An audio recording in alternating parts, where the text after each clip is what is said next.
Obrigado por nos acompanhar nesta transmissão do culto a Deus na Primeira Igreja Batista do Pará. Somos uma igreja que expõe a palavra de Deus e cremos que a Bíblia é inerrante, infalível e suficiente para nos tornar mais parecidos com Jesus. Queremos te encorajar a estar conosco em nossos cultos presenciais aos domingos, às quartas e aos sábados. Assim, poderemos celebrar juntos o Deus vivo e aprendermos mais as verdades de sua palavra.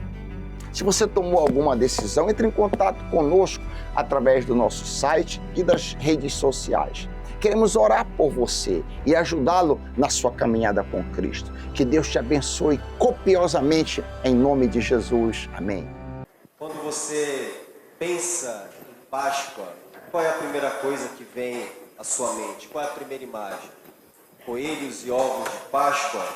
O que você celebra na Páscoa?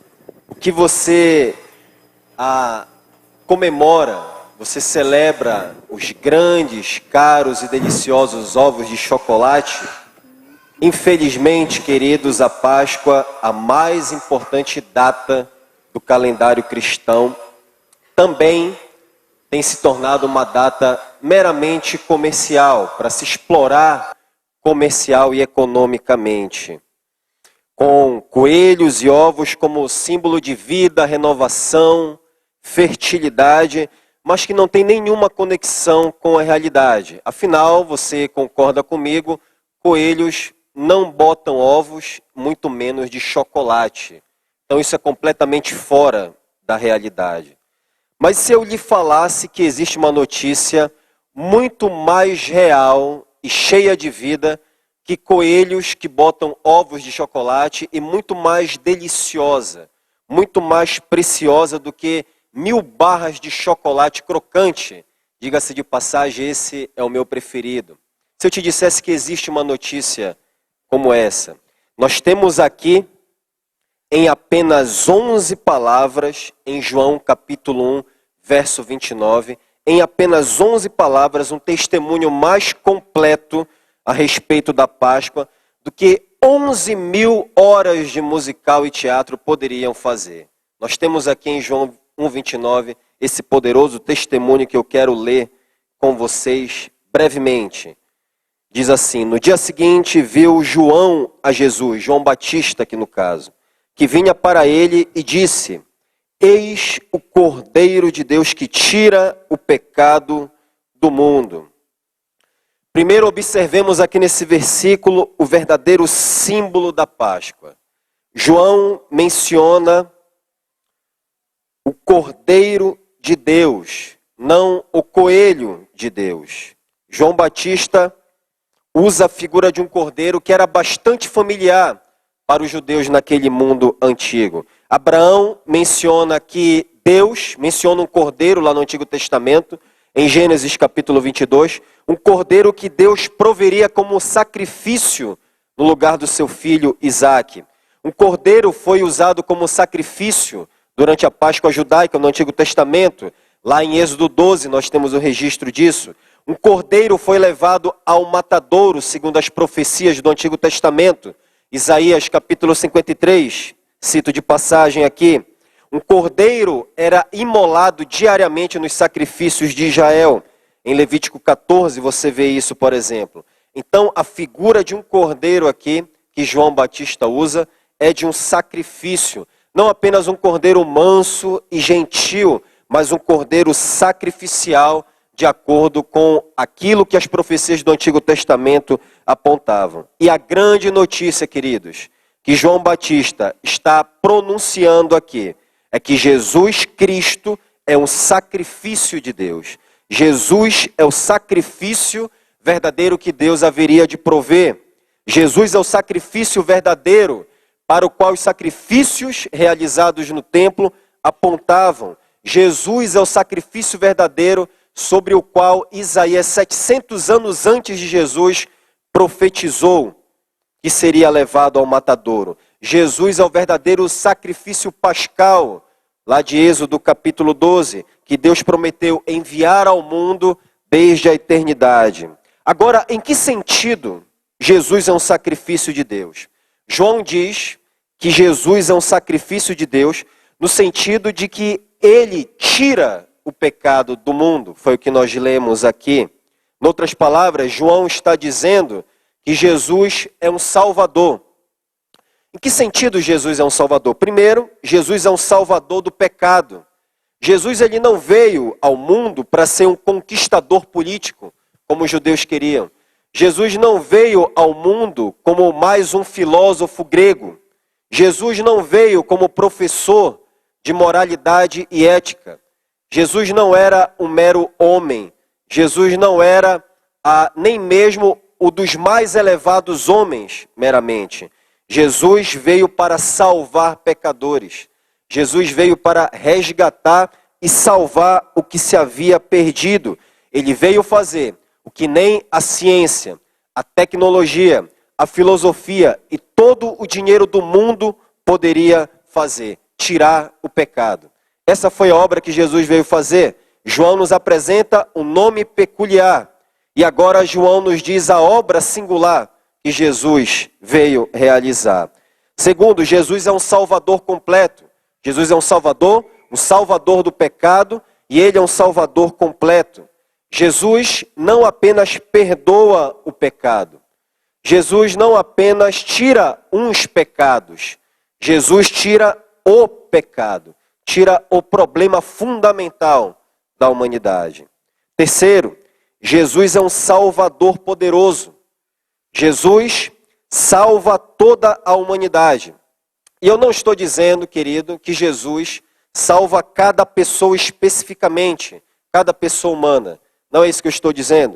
O que eu estou dizendo é que ele não é salvador apenas dos judeus, era isso que João Batista estava comunicando aqui, mas ele salva pessoas de todas as tribos, línguas, povos e nações, não apenas os judeus. Ele é o salvador da humanidade em geral. O sangue de Jesus, o sangue que Jesus derramou na cruz, como nós vimos aqui encenado, é suficiente. O sangue que ele derramou sacrificialmente na cruz é suficiente, mais do que suficiente, melhor dizendo, para salvar toda a humanidade. E não apenas todo mundo, mas todo o nosso sistema solar e milhares de outras galáxias, se fosse necessário. Jesus é um salvador poderoso. Cristo é um salvador do pecado, um salvador completo e um salvador poderoso, porque a Bíblia diz, em 1 de Pedro, capítulo 2, versículo 24, que ele mesmo levou em seu corpo os nossos pecados sobre o madeiro, a fim de que morrêssemos para o pecado e vivêssemos para a justiça. E depois de todo o sofrimento de Cristo na cruz, como um cordeiro levado para o matadouro, segundo as profecias do Antigo Testamento, ele ressuscitou e deu provas indiscutíveis de que ele estava vivo, como disse Atos capítulo 1, verso 3. E numa de suas aparições ressurreto, Jesus disse a 2 discípulos na estrada de Emaús, lá em Lucas capítulo 24. Jesus diz, está escrito que o Cristo haveria de sofrer e ressuscitar dos mortos no terceiro dia, e que em seu nome seria pregado arrependimento para perdão de pecados a todas as nações, começando por Jerusalém. Vocês são testemunhas dessas coisas. E a boa notícia da Páscoa fica completa quando você se pergunta como você se encaixa nessas boas notícias. Como é que essas boas notícias tornam-se realmente boas para você? A resposta é que você participa dessa boa notícia por meio do arrependimento de pecados e da fé em Cristo Jesus como o Cordeiro de Deus que tira o pecado do mundo. Em outras palavras, você participa dessa boa notícia quando você decide dar as costas para o pecado, quando você decide abandonar não apenas alguns pecados, mas todo o pecado, dar as costas para o mundo que está em pecado, e você se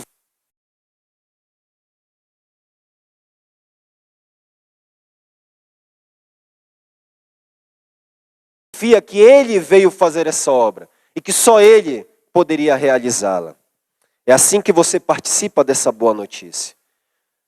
Deixa eu te perguntar agora. Você veio aqui essa noite, você ouviu as encenações, você visualizou a dramatização. E eu quero te perguntar, aí você está ouvindo esta mensagem, você está ouvindo aqui o pronunciamento que João Batista, o testemunho que João Batista deu a respeito de Jesus. Eis o Cordeiro de Deus que tira o pecado do mundo. À luz disso eu quero te perguntar, você reconhece a sua condição de pecado conforme a Bíblia indica? A Bíblia diz que o mundo está em pecado. O mundo está no maligno, jaz no maligno. Você reconhece a sua condição de pecado? O apóstolo João, na sua primeira carta, diz que aquele que diz que não tem pecado é mentiroso e a verdade não está nele. Você reconhece a sua condição de pecado, conforme a Bíblia diz? Você reconhece que há pecado em você que precisa ser retirado? Você reconhece isso? Você reconhece que só Cristo, apenas Cristo, exclusivamente Cristo, é mais do que suficiente para retirar todo o pecado da sua vida? Você reconhece isso? Você chegou a esse ponto? Eu quero orar para que essa noite, que pelos olhos da fé, você tenha enxergado nesta Páscoa o que João Batista viu, que Cristo é o Cordeiro de Deus que tira o pecado do mundo. Que você saia daqui essa noite se deliciando e se alegrando com esta notícia, mais do que com tudo aquilo que a Páscoa mundana poderia oferecer a vocês. Que você saia daqui saltitante, mais saltitante do que 1000 coelhos saltitando de alegria. Que você saia aqui se regozijando e se deliciando mais do que no prazer que você experimenta no chocolate. Se regozijando em que Cristo é o Cordeiro de Deus que tira o pecado do mundo. Esse é o seu nome, Jesus, o Cordeiro de Deus. E essa é a sua obra singular, tirar o pecado do mundo. Aquele que morreu e ressuscitou pelos nossos pecados para que nós tivéssemos vida com Ele, vivendo livre de todo pecado. E daí a razão de João ter dito mais adiante no capítulo 3, que Deus amou o mundo de tal maneira, que deu como sacrifício o seu único Filho, para que todo aquele que nele crê não pereça, mas tenha a vida eterna.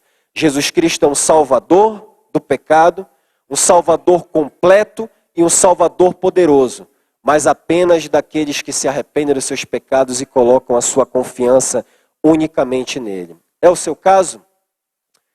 Feche seus olhos, eu quero orar com você essa noite. Senhor Deus, Pai Santo, eu quero te agradecer pela obra redentora que o Senhor realizou em Cristo Jesus, o nosso Senhor e Salvador. Muito obrigado. Obrigado por esse tempo aqui em que pudemos relembrar a maravilhosa obra que o Senhor realizou em nosso favor, nós os que cremos em Ti. Muito obrigado por isso. Queremos pregar a nós mesmos diariamente essa mensagem. Queremos colocar sempre os nossos olhos em Ti. E termos a confiança de que o Senhor removeu todos os nossos pecados, que o Senhor colocou de lado, passou para distante de nós, lançou no fundo do mar. E que por estarmos em Ti, temos a esperança de vivermos a vida que Jesus viveu e de estarmos com Ele na glória. Essa é a boa notícia que o Senhor nos incumbiu de anunciar. E eu oro para que, por meio da proclamação desta mensagem, o meio que o Senhor estabeleceu, que o Senhor retire pecadores das trevas, tire o pecado daqueles que estão ainda no mundo, daqueles que estão nas trevas aqui essa noite. Eu quero encomendá-los aos teus cuidados, sabendo que a tua mensagem, a mensagem da salvação, é mais do que suficiente para salvar qualquer pessoa, independente do estado em que ela esteja. Em nome de Jesus, amém.